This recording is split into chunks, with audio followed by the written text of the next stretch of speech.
நண்பர்கள் அனைவருக்கும் வணக்கம். இன்னைக்கு நம்ம இந்த வீடியோல தமிழகத்தில் புதிய புயல் மீண்டும் கனமழை என்ற அறிவிப்பு வெளியாகி இருக்கு. ஸோ அதை பத்தி தான் இப்ப நம்ம பார்க்க போறோம். வங்கக்கடலில் நாளை ஒரு புதிய காற்றழுத்த தாழ்வு பகுதி உருவாகும் என்று சென்னை வானிலை ஆய்வு மையம் தெரிவித்துள்ளது.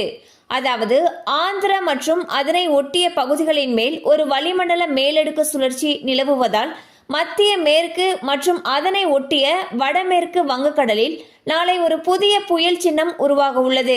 இதன் காரணமாக தமிழகம், புதுச்சேரி மற்றும் காரைக்கால் ஆகிய பகுதிகளில் ஒரு சில இடங்களில் பரவலாக மழை பெய்ய வாய்ப்புள்ளது. இந்நிலையில் தற்பொழுது சென்னை வானிலை ஆய்வு மையம் ஒரு முக்கிய அறிவிப்பை வெளியிட்டுள்ளது.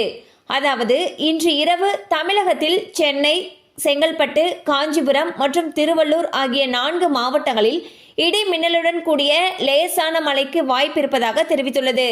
அதோடு தமிழகத்தில் வருகிற 8ஆம் தேதி வரை மழை நீடிக்கும் என்றும் தெரிவிக்கப்பட்டுள்ளது. ஸோ பார்த்தீங்கன்னா தமிழகத்தில் அடுத்த 4 நாட்களுக்கு பல மாவட்டங்களில் மழைக்கு வாய்ப்பு இருப்பதாக சென்னை வானிலை ஆய்வு மையம் அறிவிச்சிருக்காங்க.